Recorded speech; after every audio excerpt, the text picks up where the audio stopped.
கர்த்தருடைய நாமத்தினாலே உங்களை வாழ்த்துகிறேன். கர்த்தர் உங்களை ஆசீர்வதிப்பாராக. அப்போஸ்தலர் 9ஆம் அதிகாரம் 10ஆம் வசனத்திலிருந்து 20ஆம் வசனம் வரைக்கும் இருக்கிற வேத பகுதிக்குள்ளாக இருந்து அனனியா என்னும் உத்தம சீஷன் என்கிற தலைப்பின் கீழாக நாம் கர்த்தருடைய வார்த்தைகளை தியானிக்க பரிசுத்த ஆவியானவர் நமக்கு உதவி செய்வாராக. இந்த வேத பகுதிக்குள்ளாக 7 காரியங்களை குறித்து நாம் கவனத்தில் கொள்ள வேண்டியிருக்கிறது. கவனிங்கள். முதலாவது, இந்த சம்பவத்தை நாம் அறிந்திருக்கிறோம். அதை வாசித்தால் நாம் புரிந்து கொள்ளக்கூடிய விதத்திலே தான் இருக்கிறது.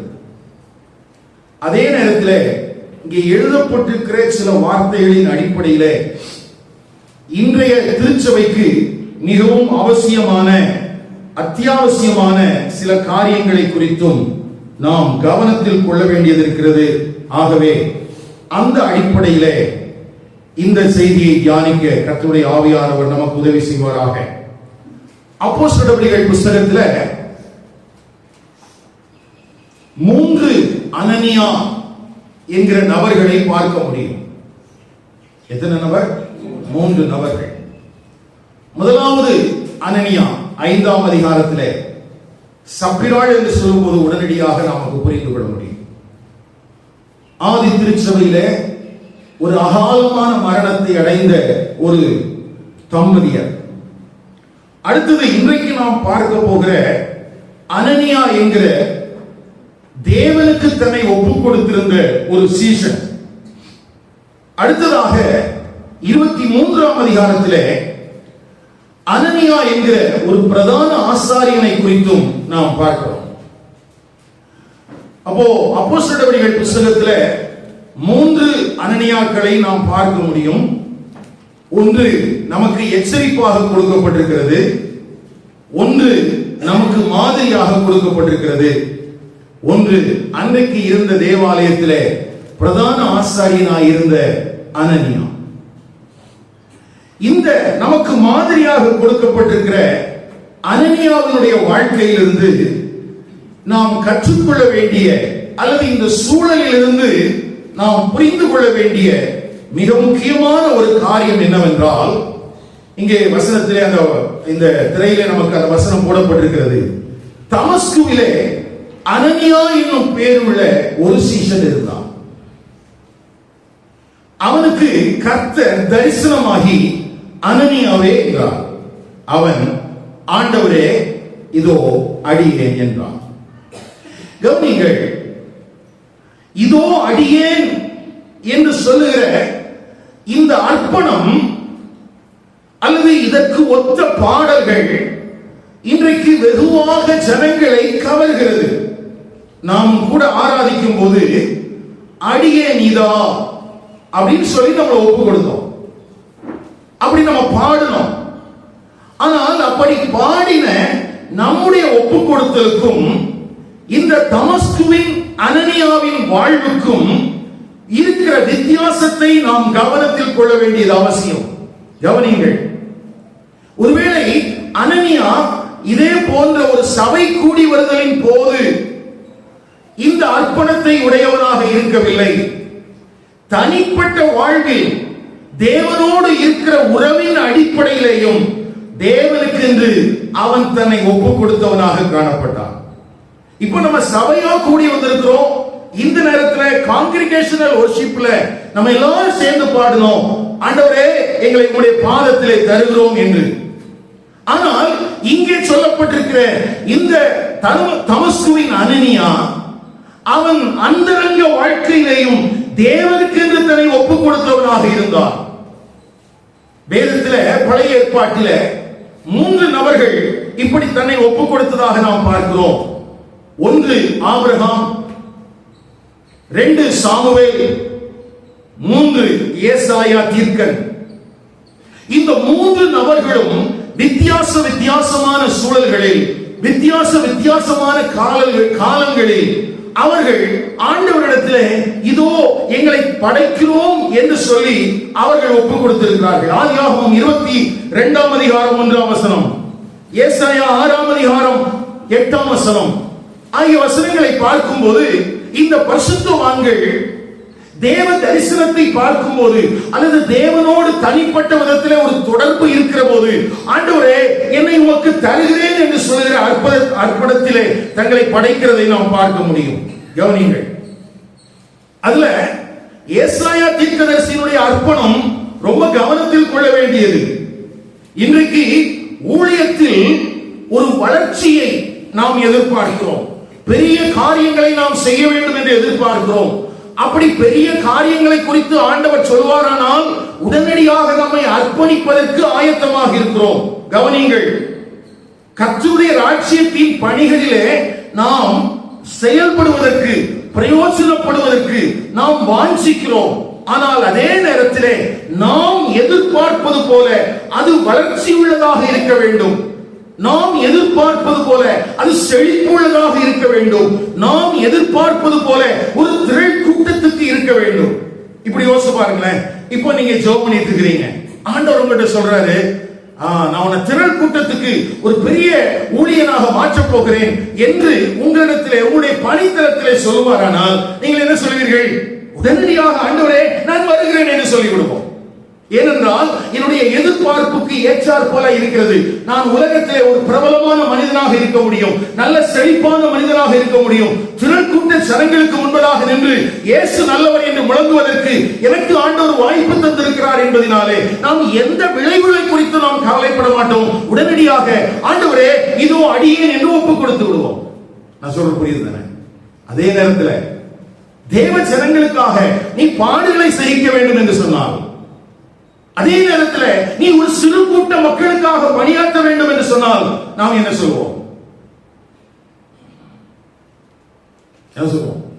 இப்ப நமக்கு என்ன பிரச்சனை தெரியுமா? நம்ம ஊழியம் செய்யாம இருக்கிறதுக்கு காரணம் என்ன தெரியுமா? நமக்கு பிரபலமா மாறுற மாதிரியான தரிசனத்தை ஆண்டவர் காட்டல.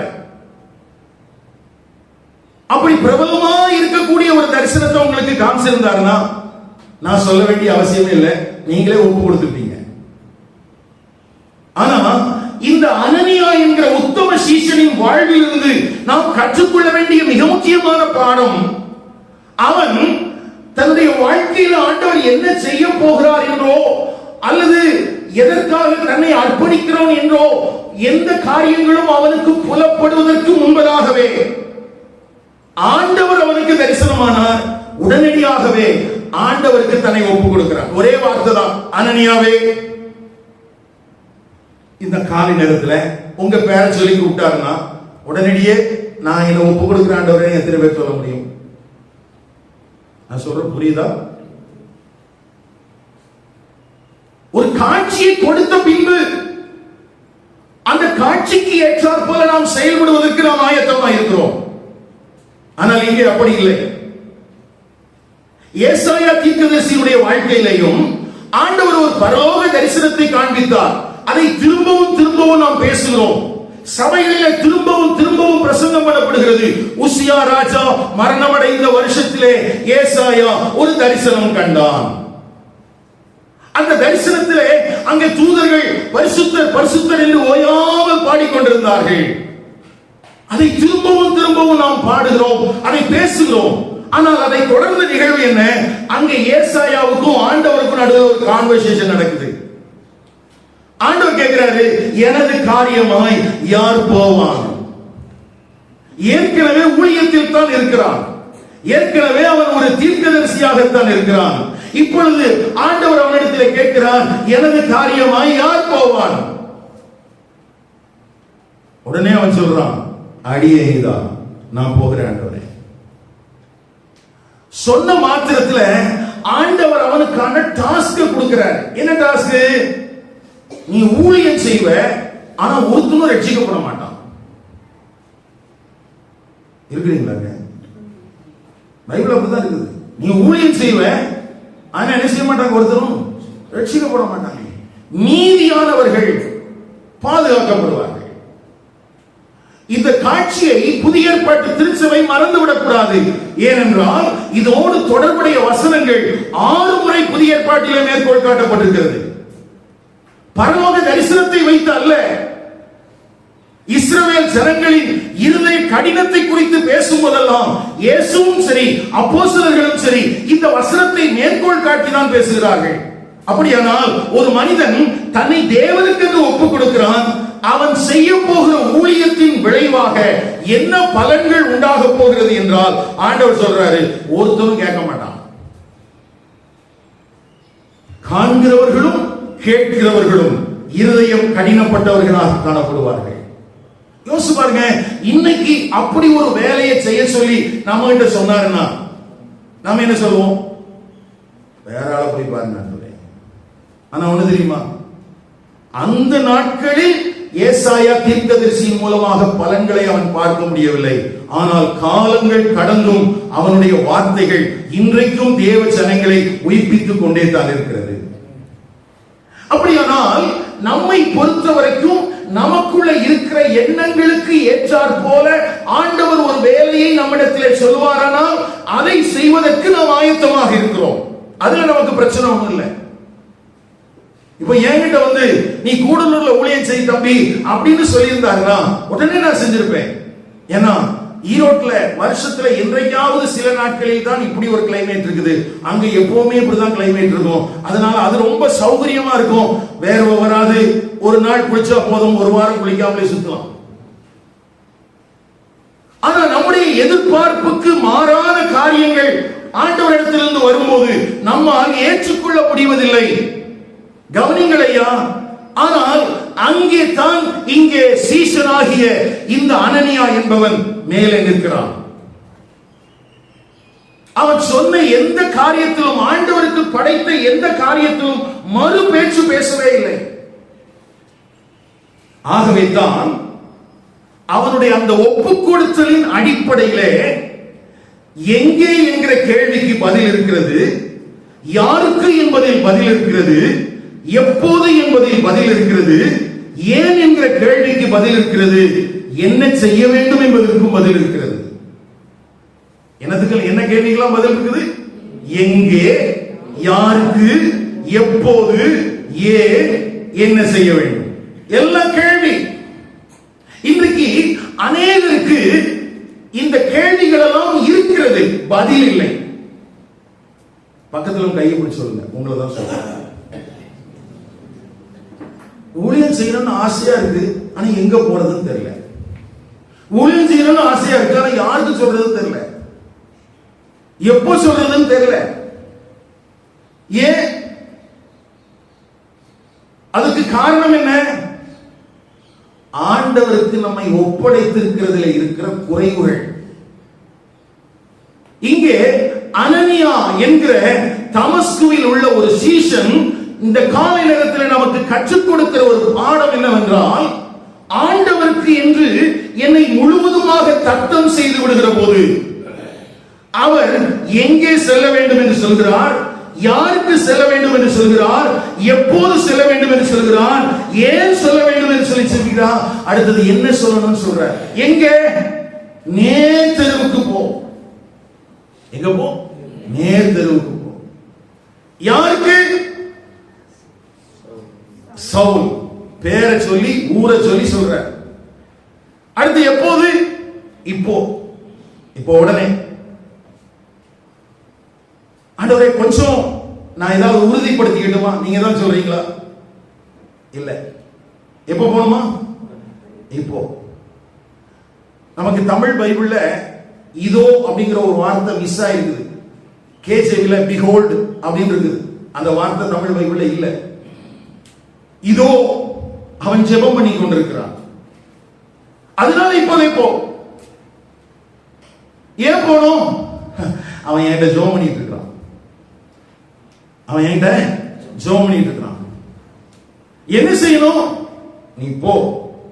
அவனை குறித்த தேவ நோக்கங்களை உனக்கு சொல்லுகிறேன். நீ அதை அவனுக்கு சொல்லி அவன் தலையிலே கையை வைத்து அவனுடைய கண்கள் திறக்கப்படவும் அவன் பரிசுத்த ஆவியின் வரத்தை பெறவும் தக்கதாக அவனுக்காக ஜெபம் பண்ணு. எவ்வளவு ஒரு கிளியரான ஒரு தெளிவான விதத்திலே ஆவியானவரால் வழிநடத்தப்பட்ட ஒரு அனனியா. முந்தின அதிகாரத்திலே நாம் பிலிப்போவை குறித்து பார்த்தோம். சமாரியாவில் ஊழியம் செய்து கொண்டிருக்கிறார். ஆவியானவர் ஒரு நாளிலே வனாந்திரத்துக்கு அவனை நடத்தி கொண்டு போகிறார்.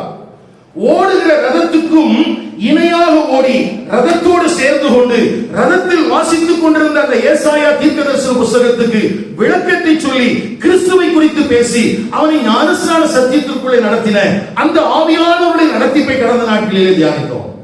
இங்கே ஒரு மனிதன், அவன் சீஷன், அப்படிதான் அறிமுகப்படுத்தப்படுறான்.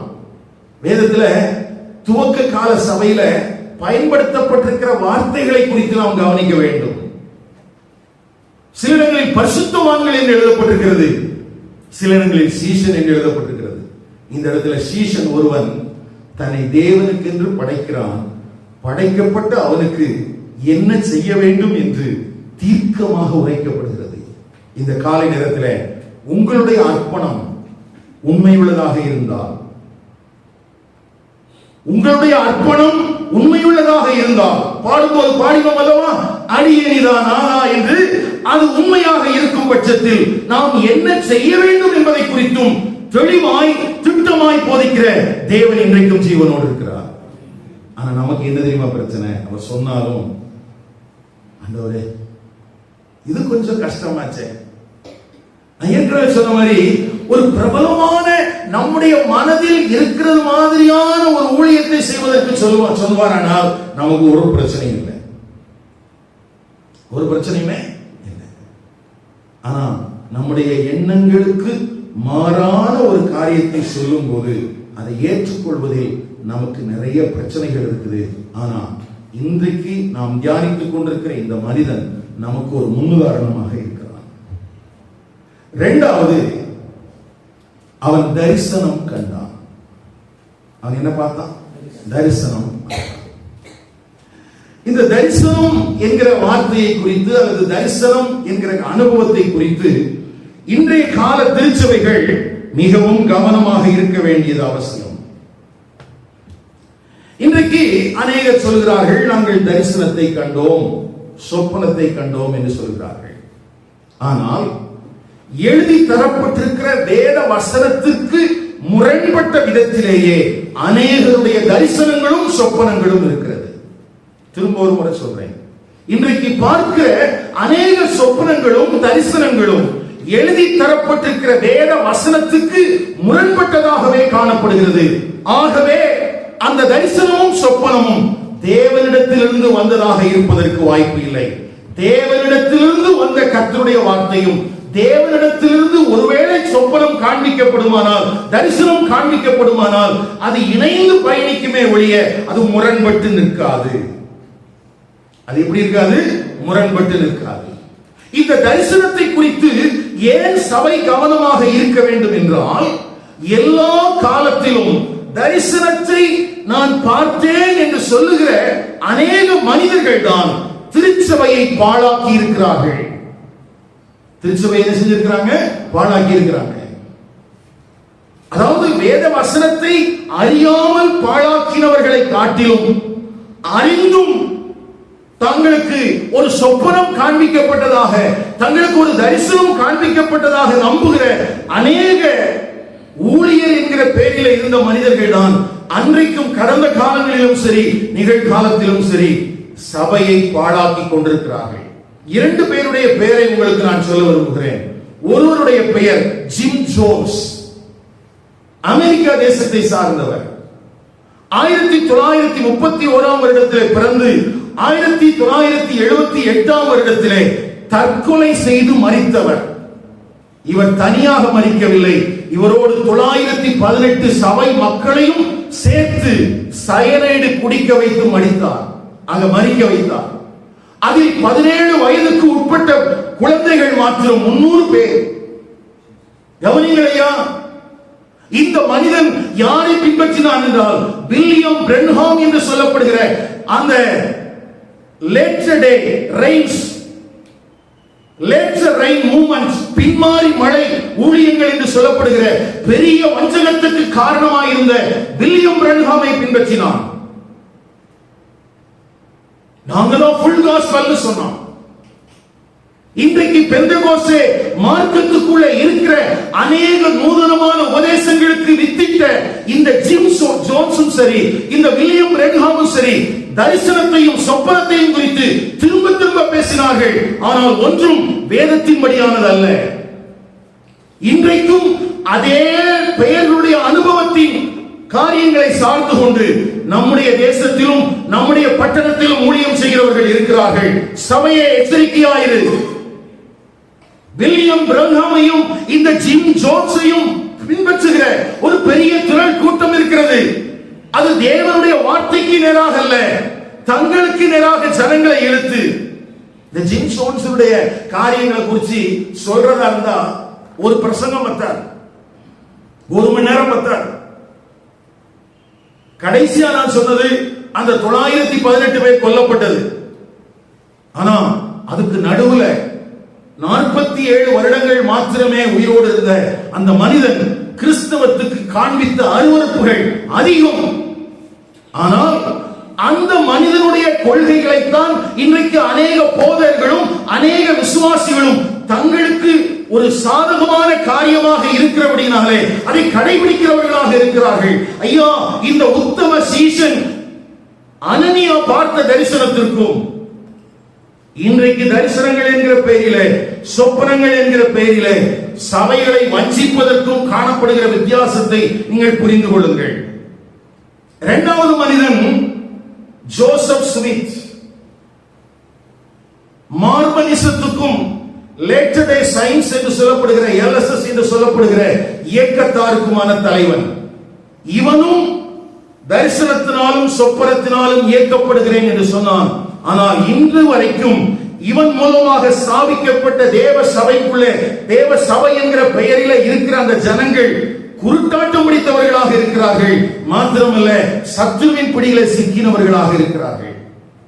இப்ப நான் சொன்னது 2 பேர் சாம்பிள் தான். இதை பின்பற்றுகிறவர்கள் இன்றைக்கும் நம்முடைய பட்டணத்தில் இருக்கிறார்கள், நம்முடைய ஊர்ல இருக்கிறாங்க. ஆனா ஜனங்களுக்கு சொப்பனம் என்ற உடனே, தரிசனம் என்ற உடனே அதற்கு மேலே தான் கவனம் போகிறதை ஒழிய அதை யார் சொல்லுகிறார்கள், எதற்காக சொல்லுகிறார்கள், இதனால் உண்டாகிற பலன் என்ன என்பதை குறித்த எந்த புரிதலும் இல்லை. எனக்கு அருமையான கர்த்தருடைய பரிசுத்தவான்களே, தரிசனம் கண்டேன் என்று சொல்லி யாராகிலும் உங்களிடத்தில் சொல்லி உங்களை வஞ்சிப்பதற்கு எத்தனிக்கிறார்கள் என்றால் அவர்களை குறித்து கவனமாக இருங்கள். அது மேற்போச்சு, அது சமாதானத்தை தராது, அது குழப்பத்தை கொண்டு வரும், அது தேவனுடைய ராஜ்யத்துக்கு உன்னை அந்நியனாக்கி போட்டுவிடும். ஒருவேளை ஜிம் ஜோன்ஸ் போல தற்கொலைக்கு நேராகவும் தூண்டி விடுவதற்கு வாய்ப்பு இருக்கிறது. கவனமாக இருங்கள். ஏன்னா இங்க தரிசனம் பார்த்த இந்த மனுஷனுக்கு நான் ஏற்கனவே சொன்னது போல என்ன செய்ய வேண்டும், ஏன் செய்ய வேண்டும், எதற்காக செய்ய வேண்டும், எல்லா கேள்விகளுக்குமான பதில் இருக்கிறது. ஆனால் இன்றைக்கு அநேகர் சொப்பனம் பார்க்கிறார்கள், பார்த்து விட்டு பக்கத்தில் இருக்கிறவர்களை பார்த்து கேட்கிறார்கள், நான் இப்படி ஒரு சொப்பனம் பார்த்தேன், அதற்கு அர்த்தம் என்ன என்று. உடனே நம்ம எடுத்துட்டு வருவோம் தானியேலுக்கு. ஐயா, அது காலம் என்ன? இந்த மனிதனுக்கு சொப்பனம் காண்பிக்கப்பட்டது உண்மைதான். உடனடியாக அவன் எருசலேமுக்கு போய் அப்போஸ்தலர்களை பார்த்து, அப்போஸ்தலர்களே, நான் இப்படி ஒரு சொப்பனத்தை பார்த்தேன், இதற்கான அர்த்தம் என்ன, நான் என்ன செய்ய வேண்டும் என்றெல்லாம் கேட்டுக்கொண்டிருக்கவில்லை. அப்படி கேட்டிருந்தா 5-6 நாள் ஆயிருக்கும் அவன் எருசலேமுக்கு போறதுக்கு, திரும்பி வர்றதுக்கு ஒரு 5-6 நாள் ஆயிருக்கும். அதுக்குள்ள இந்த கண்கள் திறக்கப்பட வேண்டிய மனிதன் அப்படியே இருந்திருப்பான். ஆனா அப்படி நடக்கல. அதனால நம்ம கையில எழுதி கொடுக்கப்பட்டிருக்கிற கர்த்தருடைய வேதாகம் இருக்கிறது, நமக்குள்ளே வாசம் பண்ணுகிற பரிசுத்த ஆவியானவர் இருக்கிறார். இந்த 2ஐயும் தாண்டி உங்களை நடத்துவதற்கு வேறொரு அவசியம் தேவனுக்கு இல்லை.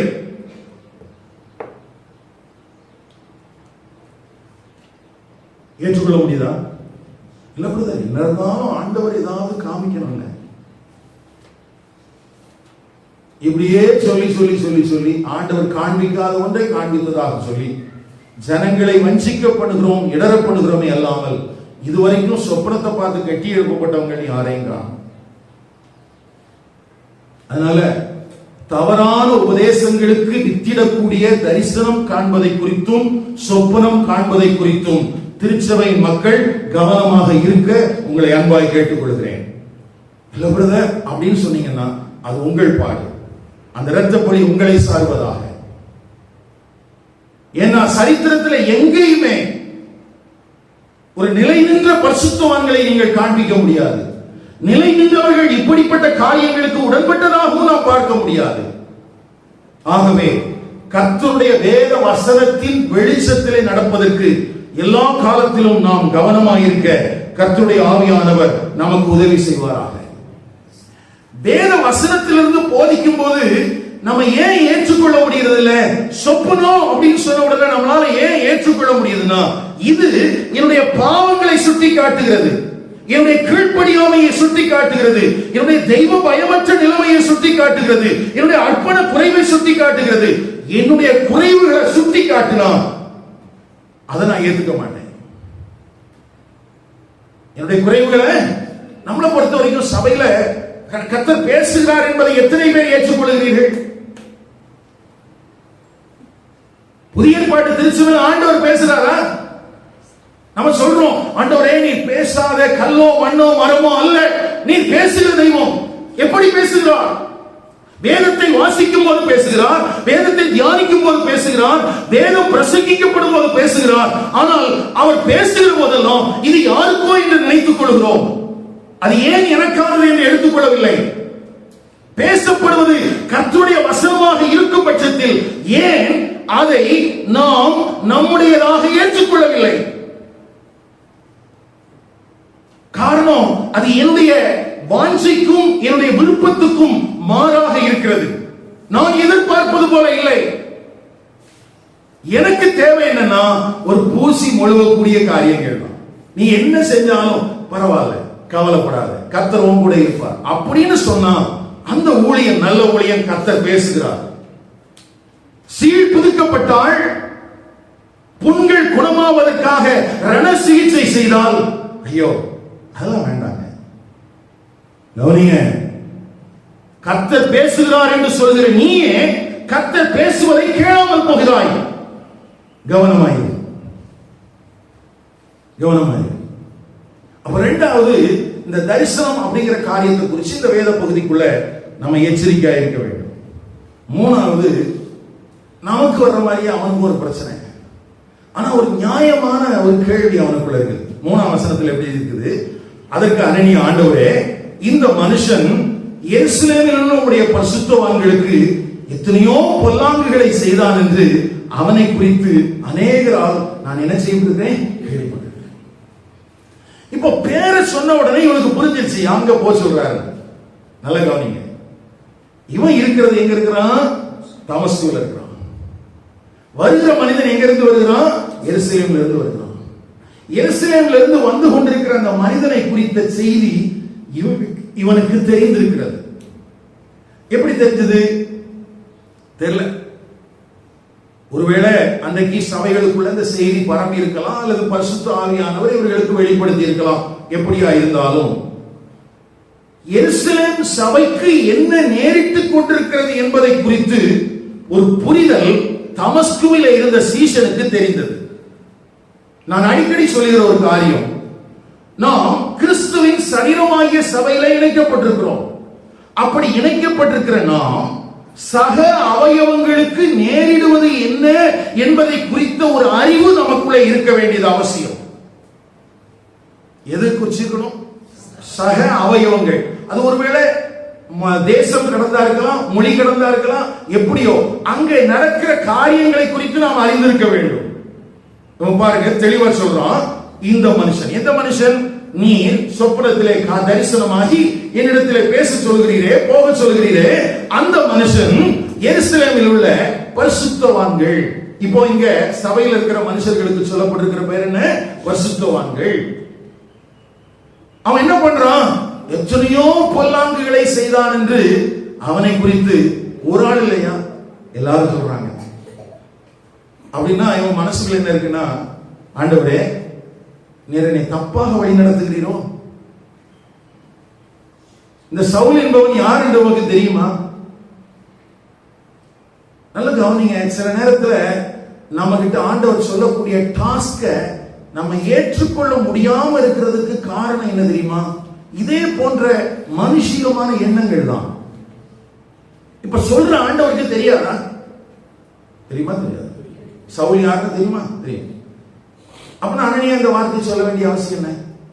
அப்போ இது பொதுவா தேவனுடைய பொறுப்பை ஏற்றுக்கொள்ளுகிற எந்த மனிதனுக்குள்ளும் வரக்கூடிய ஒரு பிரச்சனை தான். யாருமே உடனடியாக சரியாண்டவர் அப்படின்னு போன மாதிரி இல்லை.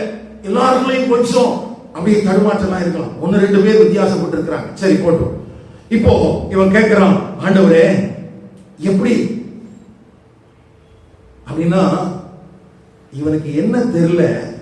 இந்த மனிதன் உண்மைதான் எருசலேம்ல இருந்து புறப்படும் போது மிருகத்தை போலதான் வந்தான். ஆனா வர்ற வழியில ஒரு ஹார்ட் ஆபரேஷன் இவனுக்கு பண்ணியாச்சு. இப்போ வந்திருக்கிறது எப்படிதான் வந்துட்டு இருக்கிறான்? சாந்தமான மனுஷனா தான் வந்துட்டு இருக்கிறான். இந்த விஷயம் மட்டும் யாருக்கு தெரியல. அப்போ நம்மிடத்தில் ஆண்டவர் ஒரு பொறுப்பை கொடுக்கிற போது நாம் கேள்விப்பட்ட அல்லது நாம் அறிந்திருக்கிற அந்த அடிப்படையில் தான் அந்த ஜனம் அல்லது அந்த ஜனக்கூட்டம் இருக்க வேண்டும் என்கிற அவசியம் இல்லை. ஒருவேளை உபத்திரவப்படுத்துகிறவர்களாக இருந்திருக்கலாம். ஆனால் நம்மிடத்தில் ஆண்டவர் ஒரு பொறுப்பை சொல்லும் போது அங்கே ஏற்கனவே அவர் செயல்பட்டு கொண்டிருக்கிறார் என்பதையும் நாம் அறிய வேண்டியதாகும்.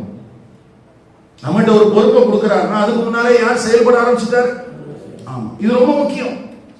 உங்ககிட்ட பர்டிகுலரா இந்த பகுதிக்கு அப்படின்னு இல்ல மக்களுக்கு அப்படின்னு அவர் சொன்னாருன்னா அதுக்கு முன்னாலேயே அந்த மக்களுக்கு மத்தியில ஆண்டவர் என்ன செய்ய ஆரம்பிச்சிட்டாரு?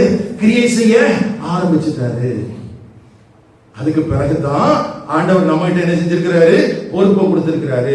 ஒருவேளை நம்ம கிட்ட ஒரு அப்டேட்டடான ஒரு தகவல் இல்லாம இருந்திருக்கலாம்.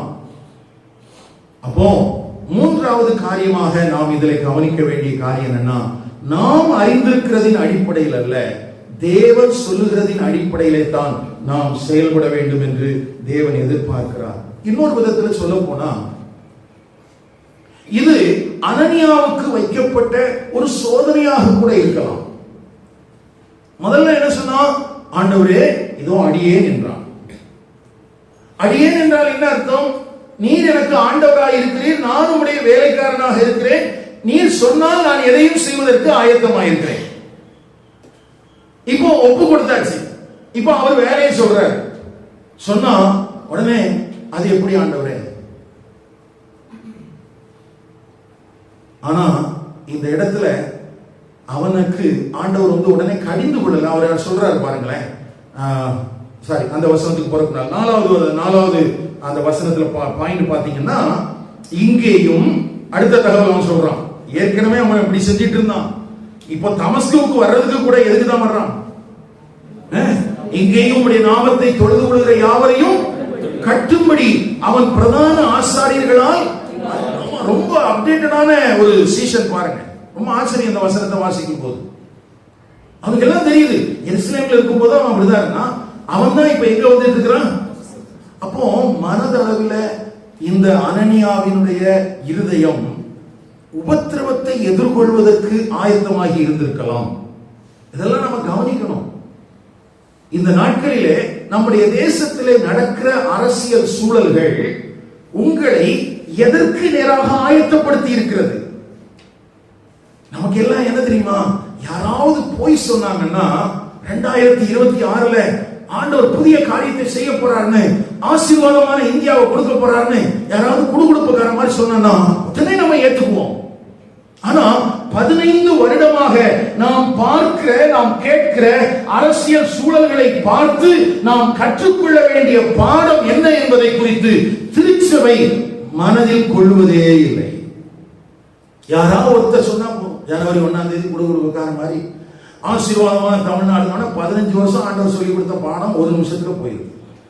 ஆனா எருசலேமில் நடந்த பாடுகளை குறித்தும், இங்கே தமஸ்குவிற்கு அவன் பாடுகளுக்கு உட்படுத்துவதற்காகத்தான் வருகிறான் என்பதை குறித்தும் அறிந்திருந்த இந்த அனனியா மன ரீதியாக அல்லது தமஸ்குவின் தேவ சபை இங்கே உபத்திரவத்துக்கு அது மனதளவில் ஆயத்தமாகத்தான் இருக்கிறது.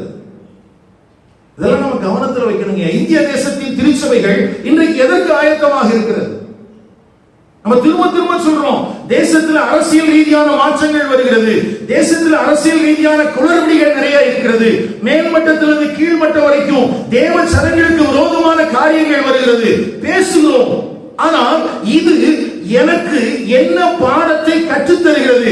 இப்படிப்பட்ட காலத்திலே நான் என்ன செய்ய கடமைப்பட்டிருக்கிறேன்? இதை குறித்த ஒரு எச்சரிக்கை உணர்வு தேவ சபைக்குள்ளே தேவ சனங்களுக்குள்ளே இருக்கிறதா?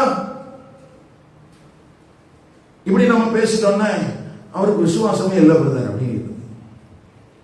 விசுவாசம் இருக்கா இல்லையான்னு பார்க்கலாம். இன்னும் நாட்கள் இருக்குதான் செய்யுது.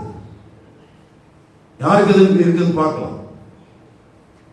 நல்ல கவனிங்க, தவறான வழிகாட்டுதலுக்கு தயவு செய்து உடன்படாதீர்கள். ஆண்டவர் நம்முடைய வாழ்க்கையில கற்றுத்தருகிற பாடங்களின் அடிப்படையிலே, சூழல்களின் அடிப்படையிலே நான் எதற்கு கவனமாக இருக்க வேண்டும் என்று தேவன் எதிர்பார்க்கிறாரோ அதை குறித்த எச்சரிக்கை உணர்வோடு இருக்க கர்த்தருடைய ஆவியானவர் நமக்கு உதவி செய்ய வேண்டும்.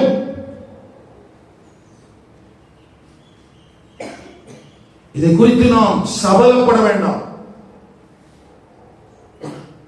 எரேமியா தீர்க்கதரிசியுடைய நாட்கள்ல இஸ்ரவேல் அந்த யூத ஜனங்களுக்கு சிறையிருப்பின் வருஷங்களை சொல்கிறான். 70 வருஷம் என்று அந்த சிறையிருப்புக்கு போக வேண்டியதுன்னு சொல்றான். ஒருவேளை நீங்க போகலன்னா அங்க போய் நீங்க பயம் இல்லாம பாருங்க, அங்க நல்ல சமாதானத்தோட வாழுங்க, 70 வருஷம் முடிஞ்ச பிறகு நான் உங்களை கூப்பிட்டுக்கிறேங்கிறார் ஆண்டவர். இப்ப 70 வருஷம் உபத்திரவத்தை அல்லது சிறையிருப்பை ஏற்றுக்கொள்ள மனமில்லாத ஜனங்கள் கள்ள ஊழியர்களிடத்துல, கள்ள தீர்க்கதரிசிகளிடத்துல போனார்கள். அவங்க என்ன தெரியுமா சொன்னாங்க? 2 வருஷத்துல நீ எங்க வந்துடலாம், திரும்பி வந்துடலாம். இப்ப ஜனங்களுக்கு எது பிடிச்சது? இப்ப உடனே எரேமியா தீர்க்கதரிசி அந்த கள்ள தீர்க்கதரிசிக்கு தீர்க்க தரிசனம் உரைக்கிறான். என்ன சொல்றான்? நீ பாபிலோனுக்கு போவ, திரும்பி வர மாட்ட, உன்னுடைய சவம் எங்கேயே விழும், அங்கேயே விழும். கவனிங்கள் ஐயா, தேவனுடைய மனிதர்களை, தேவனுடைய பரிசுத்தவான்களை, தேவனுடைய சபையை திசை திருப்புகிற கள்ள ஊழியர்கள் எல்லா காலத்திலும் இருந்தார்கள், இன்றைக்கும் இருக்கிறார்கள். அவர்களுக்கு ஆண்டவர் என்ன சொல்லுகிறார் என்பது அவங்களுக்கு ஒரு விஷயமே கிடையாது. அவங்க மனசுல என்ன நினைக்கிறாங்களோ அவன் ஒரு பிளான் போட்டு வச்சிருக்கான். 2026ல எத்தனை கோடி சம்பாதிக்கணும்னு ஒரு லிஸ்ட் விட்டுச்சிட்டு அந்த கோடியை சம்பாதிக்கிறதுக்கு என்ன பொய்ய சொன்னா, எந்த வசனத்தை பயன்படுத்தினா ஜனங்களை மொட்டையடிக்கலாம்னு சொல்லி தெரிஞ்சு வச்சுக்கிட்டு அதை செய்வதற்கு ஆயத்தப்பட்டு கொண்டிருக்கிறான். ஜனங்களை விழித்துக் கொள்ளுங்கள். தேசத்திற்கு வரப்போகிற ஆபத்தை குறித்து தேவ சபை அறியாமல் இருக்கிறது.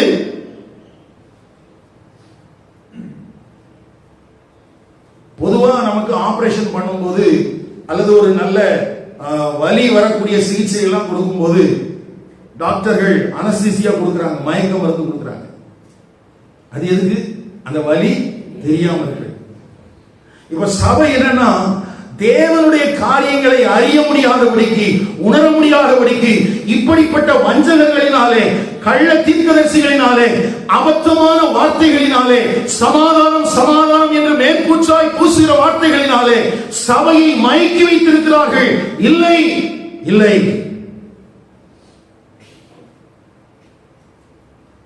ராஜாவாகிய கிறிஸ்து வருவதற்கு தன்னை ஆயத்தப்படுத்திக் கொண்ட ஒரு சபையாக நாம் காணப்பட வேண்டியது அவசியம். கர்த்தருடைய வார்த்தைக்கு நேராக சபை திரும்ப வேண்டியது அவசியம். எப்படி சவுலின் நாட்களிலே ஆயுதங்கள் இல்லாதபடிக்கு பெலிஸ்தியர்கள் பார்த்துக் கொண்டார்களோ, அப்படி போல இன்றைக்கும் தேவனுடைய சபை நல்ல போர் வீரர்களை எழுப்ப முடியாதபடிக்கு, ஒரு போர் சேவர்களை போல நாம் செயல்பட முடியாதபடிக்கு சத்துரு வஞ்சகமாக நம்முடைய கவனங்களை திசை திருப்புகிறான். ஆசீர்வாதம் என்கிற பெயரிலே, சமாதானம் என்கிற பெயரிலே, கர்த்தர் பெரியவைகளை செய்வார் என்கிற பெயரிலே போலியான வாக்குத்தத்தங்களை சொல்லி தேவனுடைய சபையை வஞ்சிக்கிறார்கள். தேவ சபையே கவனமாக இரு. இப்படிலாம் சொன்ன பிறகும் இல்ல நாங்க அப்படித்தான் இருப்போம் அப்படின்னு சொன்னா, அதற்கும் அந்த இரத்த பழிக்கும் நீங்க தான் காரணம்.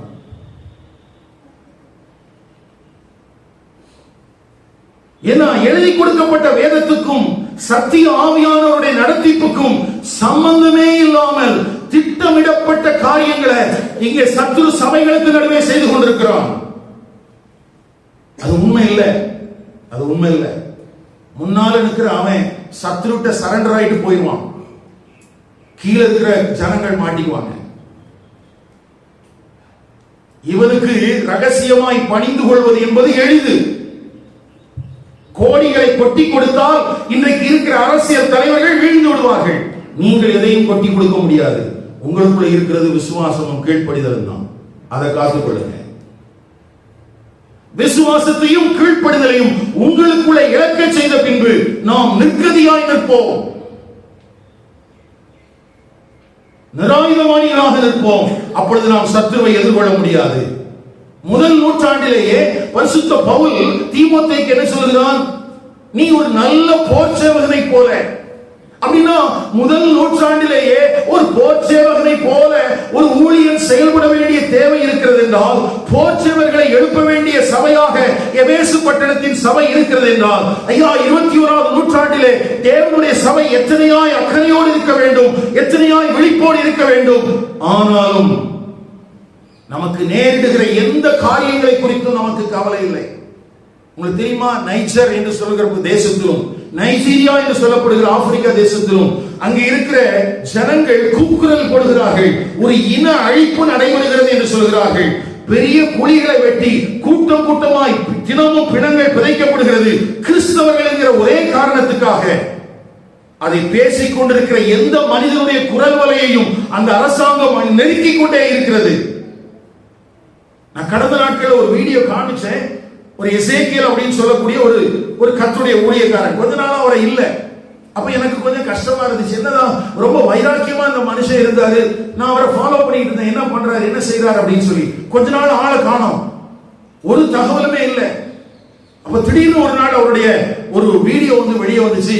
அதுல நான் உட்கார்ந்து பார்க்கும்போது அவர் சொல்றாரு, கேன்சர் நோயினால் பாதிக்கப்பட்டு இந்தியாவில் சிகிச்சைக்காக போயிருந்தேன். மருத்துவர்கள் மரித்து விடுவார்கள் என்று சொன்னார்கள். கர்த்தரை உயிர்ப்பித்திருக்கிறார். திரும்பவும் இந்த நைஜீரியாவுக்கு கொண்டு வந்ததற்கு காரணம் இங்கே இனப்படுகொலை நடக்கிறது என்பதை இந்த உலகத்திற்கு காண்பிப்பதற்காகவே என்று சவ குழிக்குள்ள இறங்கி நின்று பேசினார்.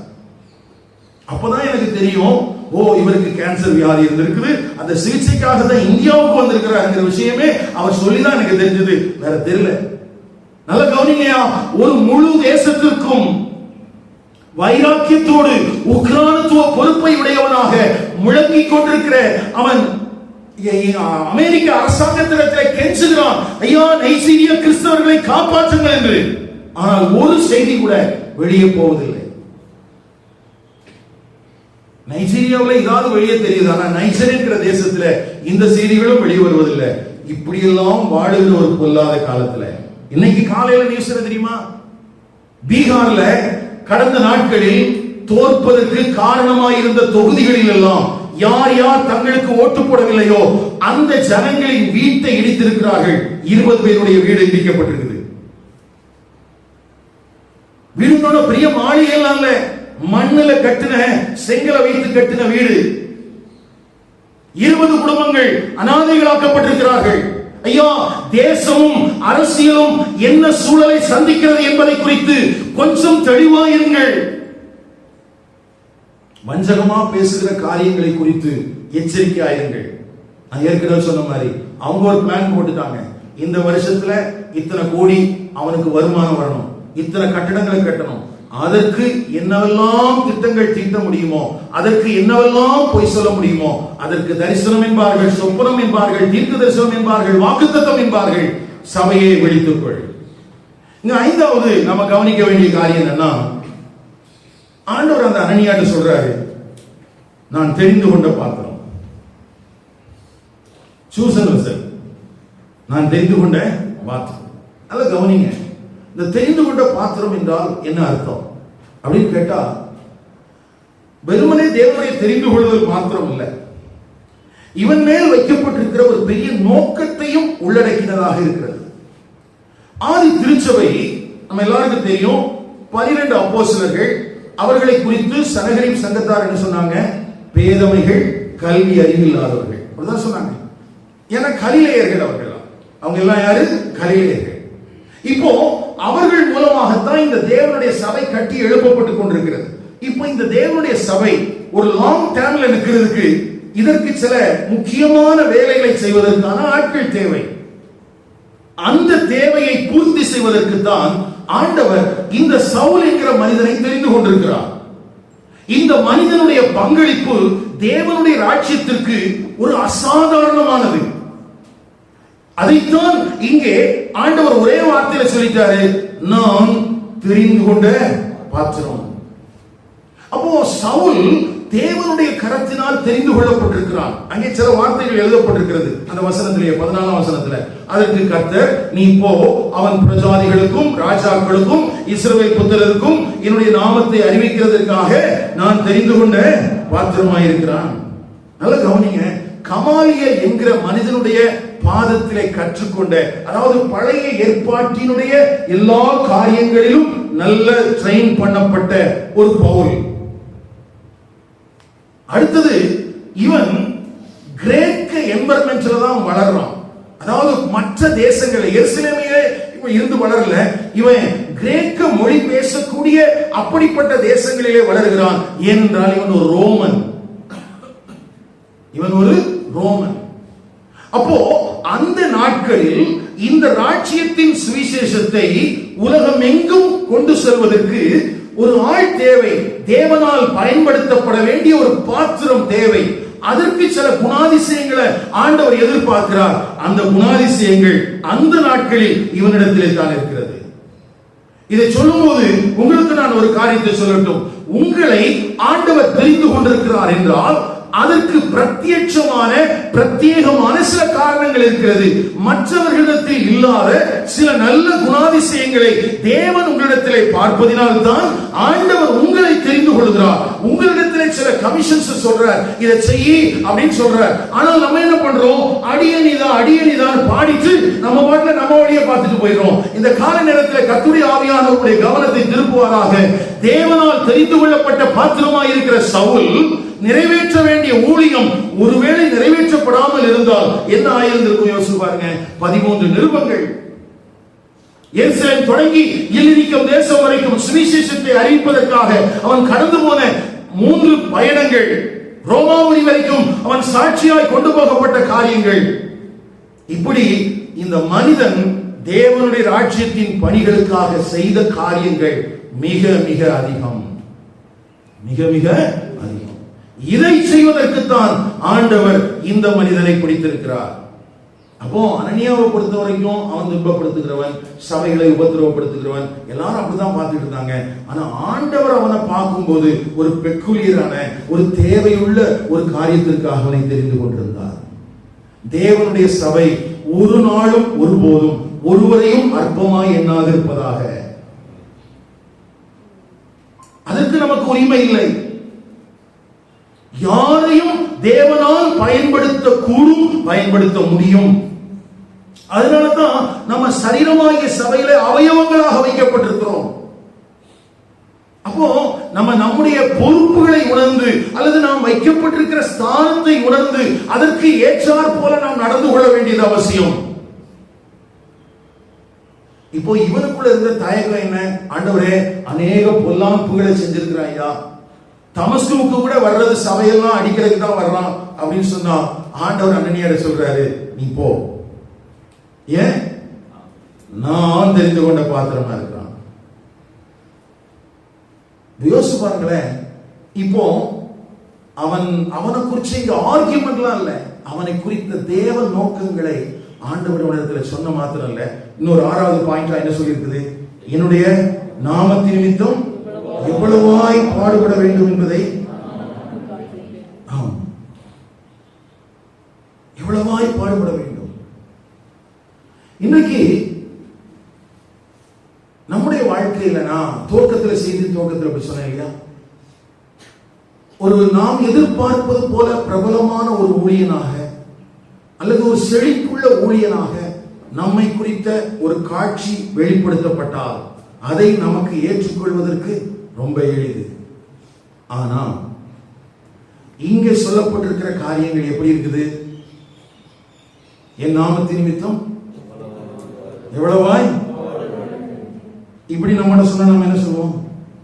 நம்ம கிறிஸ்தவங்களும் மாறினதுக்கு காரணமே பாடு வரக்கூடாதுங்கிற காரணம். நம்ம இயேசுவை ஏற்றுக்கொண்டதுக்கு காரணமே இதுதான். பாடுகள் வரக்கூடாது, பிரச்சனைகள் வரக்கூடாதுங்கிறதுக்காக தான் நம்ம மற்ற தெய்வங்கள் எல்லாம் தூக்கி போட்டுட்டு இங்க வந்திருக்கோம். இங்க வந்த பிறகும் பாடு அப்படின்னு சொன்னாலே நம்மளால ஏற்றுக்கொள்ள முடியல. இன்னும் நான் தெரிந்து கொள்ளப்பட்ட பாத்திரம்னு சொல்லி இன்னும் ஸ்பெஷலா நீ பாட அனுபவிக்கணும்னு சொன்னா, ஐயா சாமி எங்களை விட்டுருங்க அப்படின்னு சொல்லி நம்ம ஓடிவோம். ஏன்னா இன்றைக்கு இருக்கிற கிறிஸ்தவத்தினுடைய புரிந்து கொள்ளுதலின்படி நமக்குள்ள இதுல ஒரு நல்ல அண்டர்ஸ்டாண்டிங் இல்லை. கவனிங்க, தேவன் தெரிந்து கொண்ட மனிதர்கள் மிகவும் கவனமாக இருக்க வேண்டும். இதை நான் இதுக்கான ஆயத்தமாயிட்டு இருக்கும்போது சில இல்லுஸ்ட்ரேஷன்லாம் படித்தேன். அது ஒரு இல்லுஸ்ட்ரேஷன் எப்படி எழுதி இருந்துச்சு, ஒரு மனிதன் தன்னுடைய 20 வயது 30 வயதுகளில் அவனுக்குள்ளே தெளிவாக ஒரு காரியத்தை அவன் அறிந்திருக்கிறான். என்ன காரியம்? ஆண்டவர் எதற்காக என்னை ரட்சித்திருக்கிறார், எதற்காக என்னை சபையில வைத்திருக்கிறார், நான் செய்ய வேண்டிய காரியங்கள் என்ன என்று அவனுக்குள்ளே தெளிவான புரிதல் இருக்கிறது. என்ன தெளிவான புரிதல்னா, அவன் எல்லாத்தையும் சொல்றான், ஆண்டவர் இதற்காக தான் என்னை ரட்சித்திருக்கிறார், நான் இந்த காரியங்களை பிரசங்கிக்க வேண்டும் என்பதற்காகத்தான் என்மேல் தேவ நோக்கம் வைக்கப்பட்டிருக்கிறது என்றெல்லாம் சொல்றான். ஆனால் காலங்கள் மாறினது, திருமணம் ஆச்சு, பிள்ளைகள் ஆச்சு. அவனுடைய ப்ரொஃபஷன் ஏர்கிராஃப்ட் இன்ஜினியராக அவன் தேர்ந்தெடுத்து போறான். அந்த ஏர்கிராஃப்ட் இன்ஜினியரா போன பிறகு அவனுடைய வேலையில அவனுடைய கவனங்கள் எல்லாம் முழுவதுமா திரும்பிடுச்சு. இப்போ 60 வயசுக்கு மேல அந்த ஆதி நாட்களிலே, அதாவது 20 வயது 30 வயதுல அவன் எந்த திருச்சபையில அவன் பேசிக் கொண்டிருந்தானோ, ஆண்டவர் எதற்காக என்னை தெரிந்து கொண்டிருக்கிறார், என் மேல் வைக்கப்பட்டிருக்கிற நோக்கம் என்ன, நான் என்ன செய்ய வேண்டும், இதுதான் ஆண்டவர் என்னிடத்தில் பேசிக் கொண்டிருக்கிறார் என்றெல்லாம் சொன்னானே, அந்த சபைக்கு போகிறான்.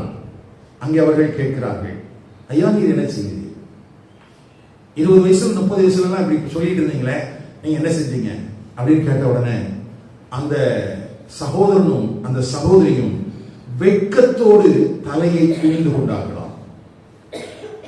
எனக்கு அருமையான கர்த்தருடைய பிள்ளைகளே, நமக்கு இருக்கிறது ஒரே ஒரு வாழ்க்கை தான். நமக்கு இருக்கிறது ஒரே வாழ்க்கை தான். மரிப்பதும் பின்பு நியாய தீர்ப்பு அடைவதும் மனிதருக்கு நியமிக்கப்பட்டிருக்கிறது. மற்ற மதங்கள்ல சொல்ற மாதிரி அல்லது நம்ம ஊர்ல இருக்கிற பெரும்பான்மையான மதத்துல பேசப்படுற மாதிரி இன்னொரு பிறவிலாம் இல்லை. நீங்க கழுதையாவும் வர முடியாது, மனுஷனாவும் வர முடியாது, குருவியாவும் வர முடியாது, காக்காவும் வர முடியாது. முடிஞ்சதுதான். அப்ப இருக்கிற காலத்துக்குள்ள ஆண்டவர் எதற்காக என்னை தெரிந்து கொண்டிருக்கிறார், நான் என்ன செய்ய வேண்டும் என்று தேவன் எதிர்பார்க்கிறார் என்பதை புரிந்து கொண்டு அதற்கு ஏற்றாற் போல நாம் நடக்க வேண்டியது அவசியம். இதுல நம்ம யோசிச்சோம்னா, இதுல நம்ம கால தாமதம் பண்ணோம்னா காலங்கள் திரும்ப வராது. காலங்கள் திரும்ப வராது. இதை குறித்து நாம் ரொம்ப அக்கறை உள்ளவர்களா இருக்கணும். ஏன்னா பாடுகளை குறித்து ஒரு நெகட்டிவான ஒரு திங்கிங்ல நம்ம இருக்கிறோம். அப்படி இல்லை. அப்போஸ்தலனாகிய பேதுரு தன்னுடைய நிருபத்துல பாத்தீங்கன்னா இந்த பாடுகளை குறித்த ஒரு பெரிய பிக்சரை கொடுத்திருக்கிறான். நம்ம கடந்த நாட்கள்ல அந்த நிருபம் முழுசும் நம்ம பிரசங்கம் பண்ணியிருக்கிறோம், கேட்டிருக்கிறோம். இருந்தாலும் ஒரு சில வசனங்களை நம்ம பார்க்கலாம் பாருங்க. இயேசுவின் பாடுகளாக இங்க சொல்லப்பட்டிருக்கிற பாடுகள் அந்த நிருபத்துல 1ஆம் அதிகாரம் 11ஆம் வசனம், கிறிஸ்துவுக்கு உண்டாகும் பாடுகள் எப்படி இருக்குது? 2ஆம் அதிகாரம் 21ஆம் வசனம், கிறிஸ்துவும் உங்களுக்காக பாடுபட்டு. 23ஆம் வசனம், அவர் பாடுபடும் போது. அடுத்து 3ஆம் அதிகாரம் 18ஆம் வசனம், கிறிஸ்துவும் நம்மை தேவனிடத்தில் சேர்க்கும்படி அநீதியுள்ளவர்களுக்கு பதிலாக நீதியுள்ளவராய் பாவங்களின் நிமித்தம் ஒரே தரம் பாடுபட்டார். 4ஆம் அதிகாரம் 1ஆம் வசனம், கிறிஸ்து நமக்காக மாம்சத்திலே பாடுபட்டார். 13ஆம் வசனம், கிறிஸ்துவின் மகிமை வெளிப்படும் போது நீங்கள் களிகூர்ந்து மகிழும்படியாக அவருடைய பாடு. 5ஆம் அதிகாரம் 1ஆம் வசனம், கிறிஸ்துவின் பாடுகளுக்கு சாட்சி. அப்ப இந்த நிருபத்துல எல்லா அதிகாரத்திலையுமே பேதுரு எதை சொல்லி எழுதியிருக்கிறாரு? கிறிஸ்துவின் பாடுகள். அதுக்கு ஈக்குவல் என்றா இன்னும் சில வார்த்தைகள் இருக்குது பாருங்களேன். 1ஆம் அதிகாரத்துக்கு வாங்க. 1ஆம் அதிகாரம் 6ஆம் வசனம் 7ஆம் வசனம்,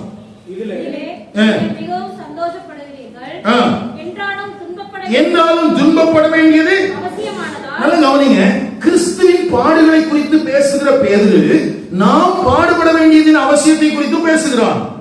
இன்னொரு வசனத்தை வாசிக்கலாம். 2ஆம் அதிகாரம் 19ஆம் வசனம். ஏனெனில் தேவன் மேல் பற்றுதலாய் இருக்கிற மனசாட்சி நிமித்தம் ஒருவன் அநியாயமாய் பாடுபட்டு போதும். 3ஆம் அதிகாரம் 13ஆம் வசனத்திலிருந்து 17ஆம் வசனம் வரைக்கும்.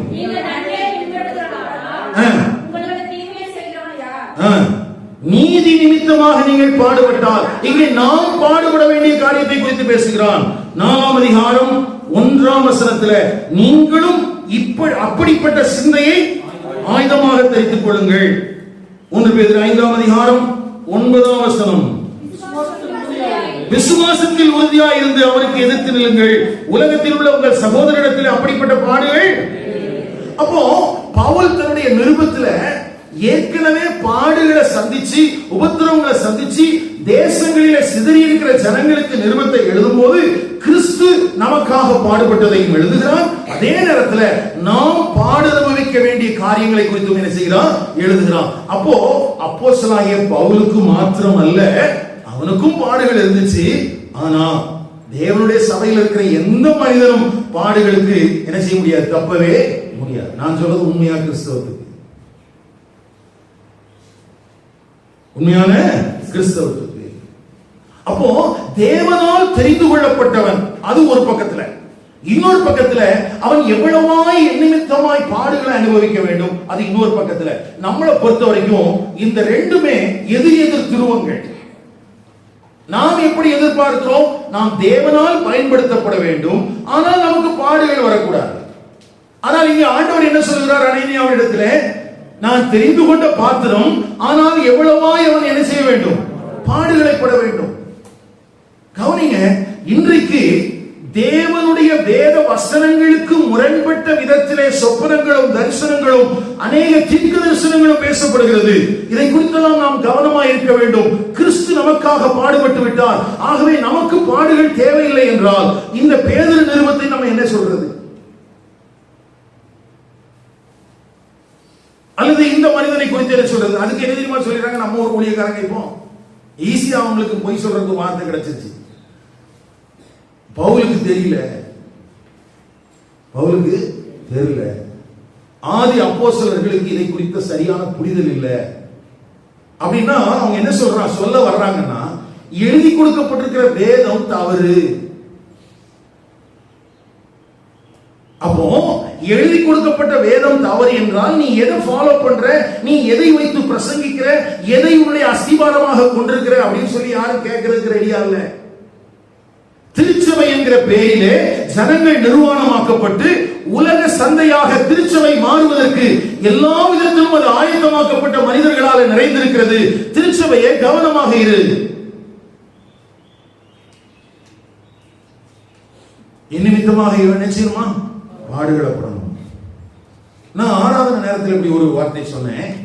அதோனிராம் ஜட்சன் அவருடைய ஒரு 7 வருட காலம் அவருடைய இருதயத்தை உடைக்கக்கூடிய பலவிதமான பாடுகளுக்கு அவர் உட்பட்டிருந்தார் என்று அவருடைய சரித்திரத்திலே நாம் வாசிக்கிறோம். அதுல அந்த 7 வருஷத்துல 17 மாசம் ரொம்ப கடினமான ஒரு உபத்திரவத்தை அவர் சந்திச்சார். சரீரங்கள்ல அவருக்கு சரீரப்பிரகாரமான காயங்கள் எல்லாம் இருந்துச்சு. இந்த காயங்கள் ஆட்சியாளர்களை பயமுறுத்திட்டான். அவர் ஒருத்தர் சொல்லியிருக்கிறாரு, எங்கள் மக்கள் ஒரு மிஷனரி சொல்லும் எதையும் கேட்கும் அளவுக்கு முட்டாள்கள் அல்ல, ஆனால் உனது வடுக்களை பார்த்து அவர்கள் ஈர்க்கப்பட்டு உங்கள் மதத்திற்கு மாறுவார்கள் என்று நான் பயப்படுகிறேன். எதை பார்த்து மாறிடுவாங்கன்னு பயப்பட்டானா? ஆமா. அப்போ நம்முடைய பார்வையில் அதோனிராம் ஜட்சனுடைய ஊழியத்திலே 7 வருட உபத்திரவம், 17 நாட்களான உபத்திரவம் எல்லாம் அது ஒரு தீமையான காரியம். ஆனால் அந்த தீமையான காரியமாக இன்றைய கிறிஸ்தவத்துக்கு தோன்றுகிற காரியங்கள் அன்றைய ஆட்சியாளர்களின் பார்வையில் எப்படி பார்க்கப்பட்டது என்றால் அதை அவங்க எப்படி ஈஸியா எடுத்துக்கல.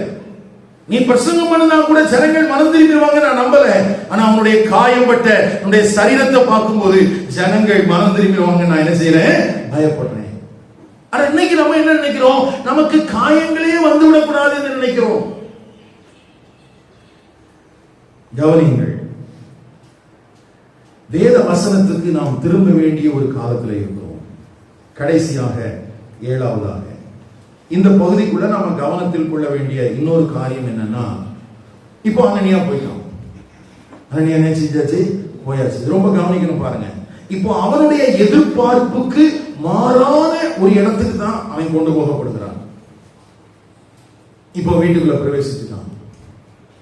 அவன் மேல என்ன செய்யறான்? கையை வைக்கிறான். அந்த கையை வைக்குதல் என்பது ஒரு உபதேசமாக நமக்கு சொல்லப்பட்டிருக்கிறது. இயேசு கிறிஸ்து ஆசீர்வதிப்பதற்காக, சிறு பிள்ளைகளை ஆசீர்வதிப்பதற்காக கரங்களை வைத்தார். வியாதியஸ்தர்களை சுகமாக்குவதற்காக என்ன செய்தார்? ஆசீர்வதித்தார். கடைசியாக படத்துக்கு எடுத்துக் கொள்ளப்படும் போது பெத்தானியா வரைக்கும் அவர் வந்து என்ன செய்தார்? கரங்களை உயர்த்தி ஆசீர்வதித்தார்.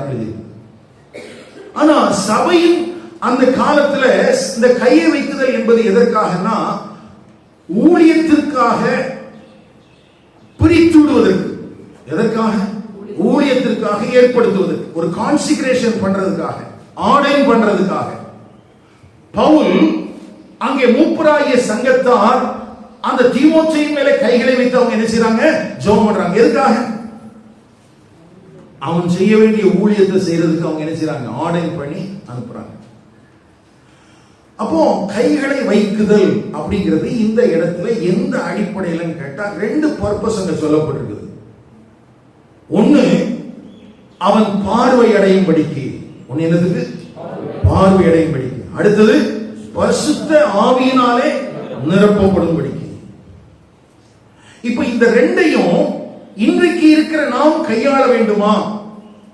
இன்னைக்கு நம்ம கை வைக்கணுமா அப்படின்னு கேட்டா, பின்பதாக இருக்கிற வேத பகுதிகளின் அடிப்படையில் சபைக்குள்ள இருக்கிற சகோதரர்கள் ஒருவருக்கு ஒருவர் பாவங்களை அறிக்கையிட்டு எண்ணெய் பூசி ஜெபிக்கும் போது கைகளை வைக்கதை குறித்து பேசுகிறது.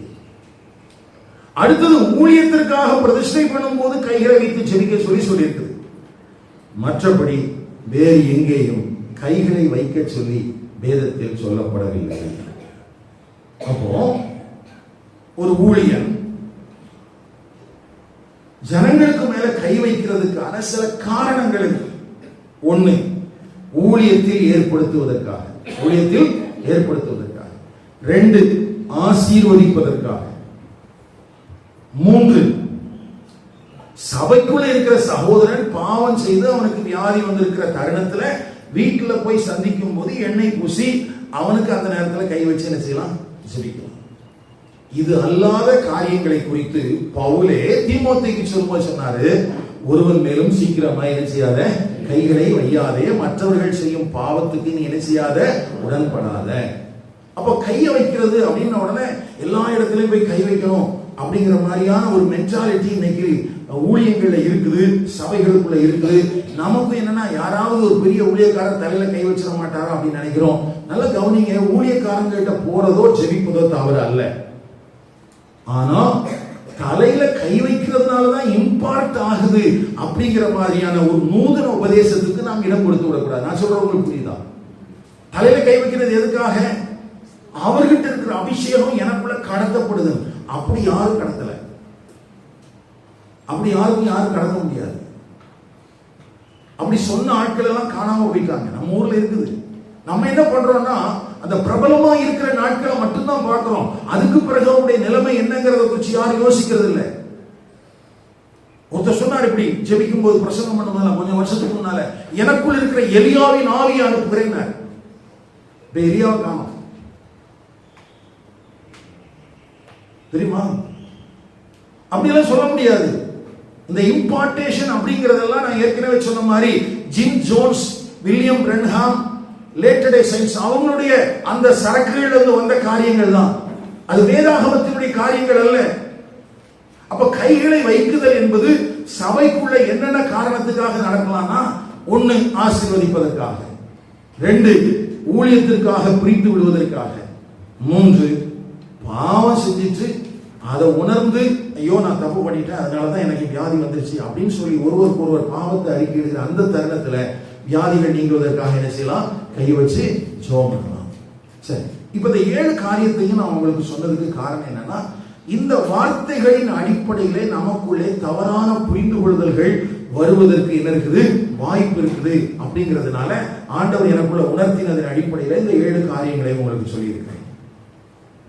இந்த சம்பவத்திலிருந்து, அதாவது அனனியா சவுல் என்கிற இந்த கதாபாத்திரங்களுக்கு நடுக்கிற அந்த சம்பவங்களின் அடிப்படையிலே நாம் கற்றுக்கொள்ள வேண்டிய மிக முக்கியமான சில பாடங்கள் இருக்கிறது. அதை சொல்லிட்டு முடிச்சிடுறேன். ஒண்ணு, தேவன் எந்த அறியப்படாத பரிசுத்தவான்களையும் பயன்படுத்த முடியும். எந்த அறியப்படாத பரிசுத்தவான்களை என்ன செய்ய முடியும்? பயன்படுத்த முடியும். அதிக தாக்கத்தை ஏற்படுத்தாத விசுவாசிகள் கிறிஸ்தவத்தில் இருக்காங்க. அதிக தாக்கம்னா என்ன? ஒரு பிரபலமாக தெரியாத நபர்களாக என்ன செய்யறாங்க? அநேகர் இருக்கிறாங்க. பொதுவா நம்ம கண்ணுக்கு யார் தெரிவாங்க அப்படின்னு கேட்டீங்கன்னா, நமக்கு பிரபலமாய் இருக்கிற மனிதர்கள் தான் தெரிவாங்க. யார் தான் தெரிவாங்க? பிரபலமாய் இருக்கிற மனிதர்கள் தான். எல்லாரும் கிறிஸ்தவ சபைகளில் அல்லது தேவனுடைய ராஜ்யத்தின் பணிகளில் பெரியவர்களாக இருக்க வேண்டும் என்கிற அவசியம் இல்லை. இப்ப நான் ஒரு 3 பேர் பெயர் சொல்றேன். Johanan, John Eklund, Edward Kimball, Mordecai Ham. இந்த 4 பேர் திரும்ப சொல்றேன். Johanan, John Eklund, Edward Kimball, Mordecai Ham. இதெல்லாம் யாரும் தெரியுமா? தெரியாது. இப்ப நான் 4 பேர் சொல்றேன். மார்ட்டின் லூத்தர், ஸ்பர்ஜன், மூடி, பில்லி கிரஹாம். இப்போ இந்த 4 பிரபலங்களையும் எழுப்பின சில மனிதர்கள், அவர்கள் முகமறியாதவர்கள், அறியப்படாதவர்கள். எனக்குள்ள எப்பவுமே ஒரு ஆசை என்னன்னா, சில நேரத்தில் என்ன கேட்பாங்க, வெளியில பிரபலமானதுக்கு அப்படிலாம் எல்லா காலத்திலையுமே எனக்கு உண்மையாக கேள்விகள் வைக்கப்பட்டிருக்கிறது. இது பொதுவானதுதான், எல்லார்ட்டையும் இந்த மாதிரியான கேள்விகள் வரும். ஆனா ஆண்டவருடைய பெரிதான கிருபையினால எனக்குள்ள ஒரு ஆசை இருந்துச்சு. என்னன்னா, நம்ம மூலமா எழுப்பப்படுகிற நபர் ஒரு சவுலை போன்ற, பவுலை போன்ற ஒரு நபராக இருந்தால் போதும் என்பதுதான் என்னுடைய புரிந்துபடுது. ஏன்னா என்னை பொறுத்த வரைக்கும் ஊழியத்தில் தேவன் கிருபை உள்ளவர் என்பதற்கு ஆண்டவர் அடையாளமாக என்னை வைத்திருக்கிறார். மற்றபடி எந்த விதத்திலும் நான் ஊழியத்திற்கு தகுதி உள்ளவன் அல்ல. இது சமீப நாட்களில் திரும்ப திரும்ப என்னுடைய உள்ளத்தில் உணர்த்தப்படுறதுனால நான் சொல்றேன். தேவன் கிருபை உள்ளவர் என்பதற்கு ஆண்டவர் என்னை சாட்சியாக வைத்திருக்கிறாரே அல்லாமல் வேறு எதுவும் நான் ஊழியம் செய்வதற்கு தகுதியா இல்லை. எந்த ஒரு மனிதனையும் ஆண்டவர் தன்னுடைய ராஜ்யத்தின் பணிகளுக்கு என்று பயன்படுத்த முடியும் என்பதற்கு அனனியா ஒரு நல்ல உதாரணம்.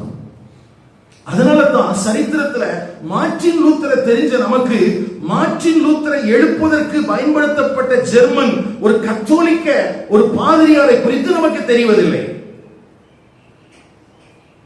ஸ்பெர்ஜனை நமக்கு தெரிந்த அளவுக்கு ஸ்பெர்ஜனை எழுப்புவதற்கு காரணமாக இருந்த ஒரு ஜான் எக்லோனை குறித்து நமக்கு தெரிவதில்லை.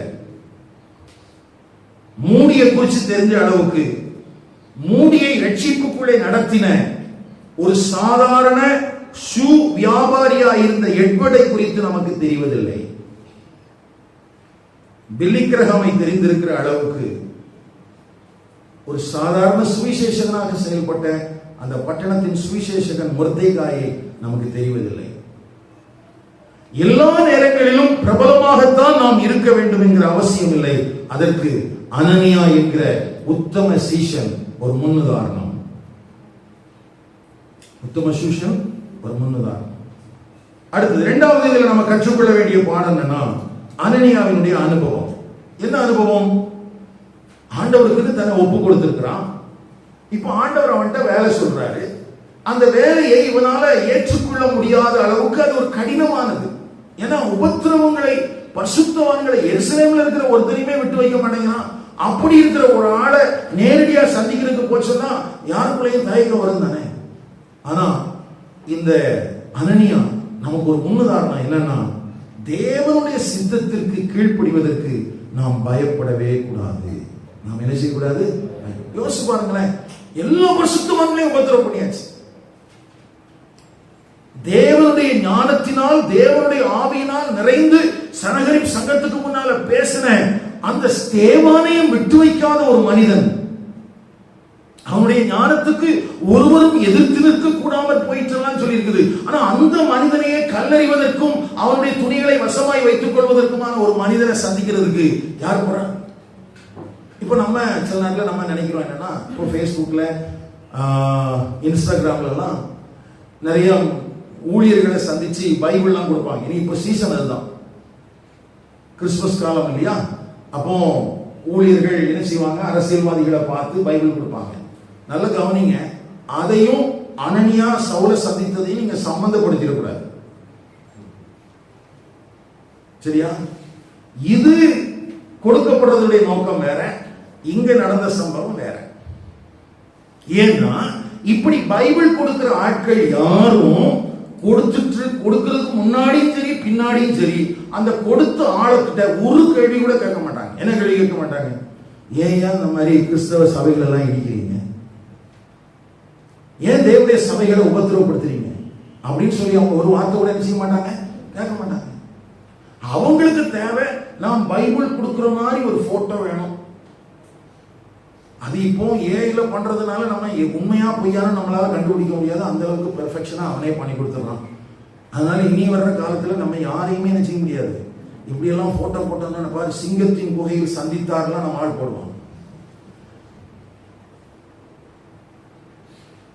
அப்ப என்னன்னா அதுக்கும் இந்த அனனியாவை என்ன செஞ்சிடக்கூடாது, நம்ம கம்பேர் பண்ணிலாம் பார்த்துடக்கூடாது.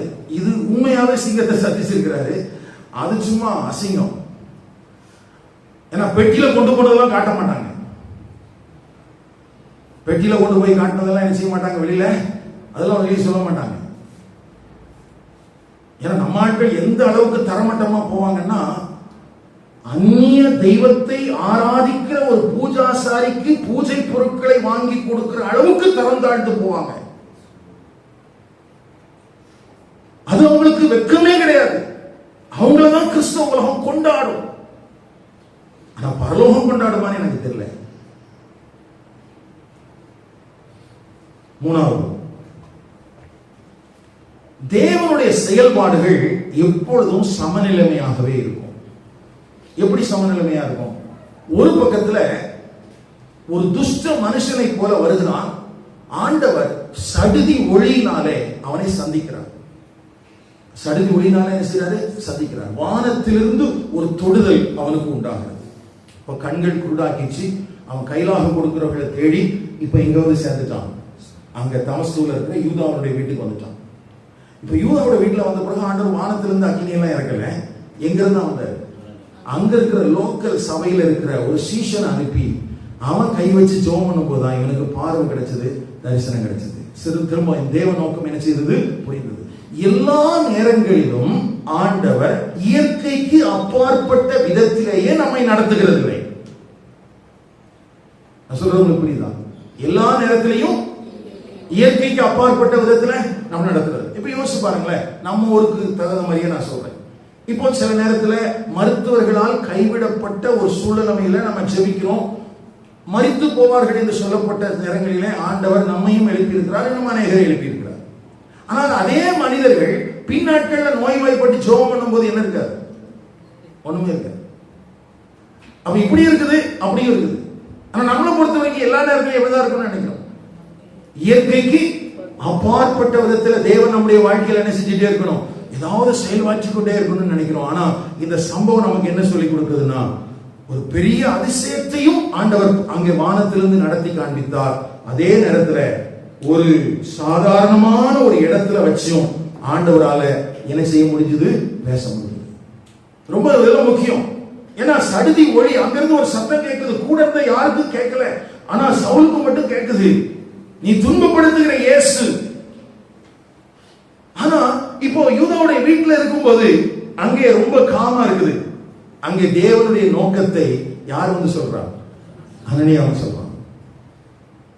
அப்போ நம்ம இந்த காரியங்களை புரிந்து கொள்ள வேண்டிய, சமநிலையாக நாம் புரிந்து கொள்ள வேண்டியது அவசியம். கடைசியாக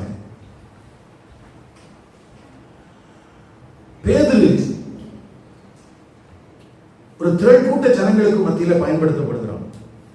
அதே மாதிரி பிலிப்பு சமாரியா, பிறகு வனாந்திரம், திரும்ப அசோட்டாஸ், திரும்ப செசரியா அப்படின்னு சொல்லிட்டு அவனுடைய ஒரு பிரயாணமும் எப்படி இருக்குது, ஆமா அந்த பகுதியை சுத்தி இருக்குது. நான் சொல்றேன் புரியுதா?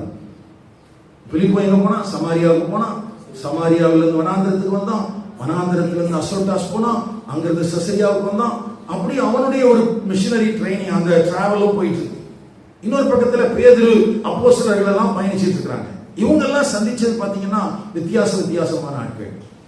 ஆனா இங்க ஒரு தனி மனிதனை சந்திப்பதற்காக ஒரு மனிதனை ஆண்டவர் அனுப்பினார்.